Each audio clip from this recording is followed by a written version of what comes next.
Hey everyone, and welcome. Today, we're taking a journey deep into the heart of India to a city called Gwalior. It's a place with this incredible grand history and a really vibrant culture. We're going to find out just what makes this place a true citadel of sound and spice. So, right off the bat, Gwalior has one of the most powerful nicknames I've ever heard. For centuries, it's been called the Gibraltar of India. I mean, just think about that name. It just screams strength, power, and this incredible, unconquerable spirit. But that makes you wonder, right? How does a city, smack in the middle of India, get a name like that, compared to that legendary rock fortress in Europe? Well, stick around because that's exactly what we're here to figure out. The answer really boils down to one thing: the Gwalior Fort. This thing is a colossal structure. It doesn't just sit in the city, it pretty much is the city's skyline. It's the absolute heart of Gwalior's identity and where that legendary reputation comes from. Just try to picture it. You have this massive sandstone hill that just erupts from the plains below. And sitting right on top is this fort, a silent guardian that has been watching over the city for more than 1,000 years. It's seen dynasties come and go, empires rise and fall. It's a true witness to history. But here's what's so cool about it. You see these imposing walls, built for war and defense, but what's inside? That's a totally different story. This is way more than just a military outpost. It's like a hidden treasure chest filled with stunning architecture and culture. And we're not exaggerating here. We're talking about one of the most formidable forts in the entire subcontinent. Its sheer size and perfect strategic location meant that whoever held this fort, well, they basically controlled the whole region. It was a prize every ruler wanted. And this is where you really get that it's a city within a city.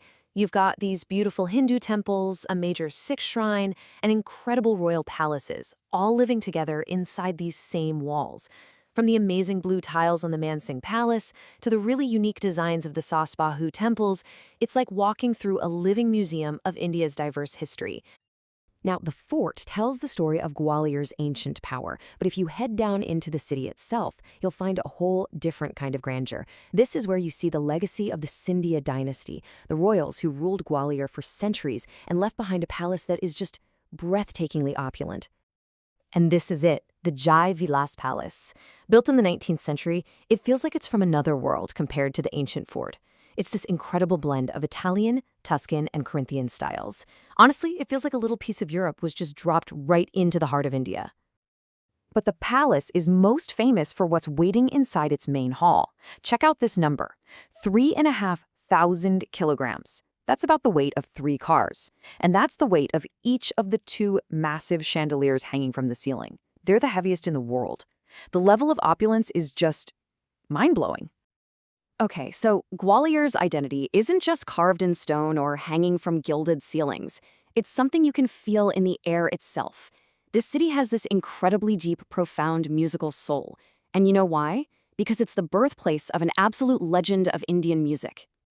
That legend's name is Tansen. This man was a giant in the history of Indian music.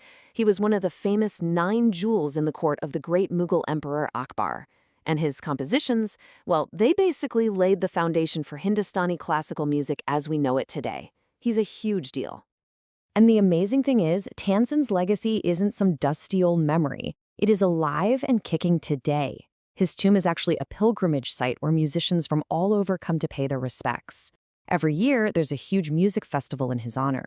And maybe most importantly, the city is home to the Gwalior Gharana, which is a whole school, a whole style of classical music that has influenced countless artists for generations.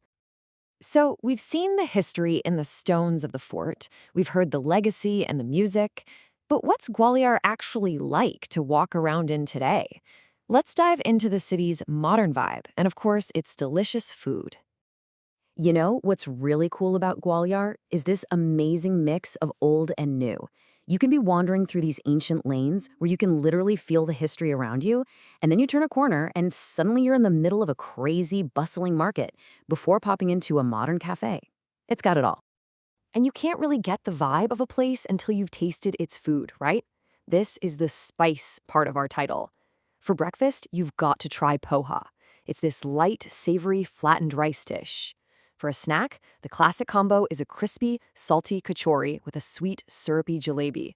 Oh, and you can't leave without trying local specialties like pute kakis, which is this amazing spiced corn dish, or the super rich mawa bati for dessert. So there you have it. Gwalior is a city of formidable stone, thanks to its incredible fort.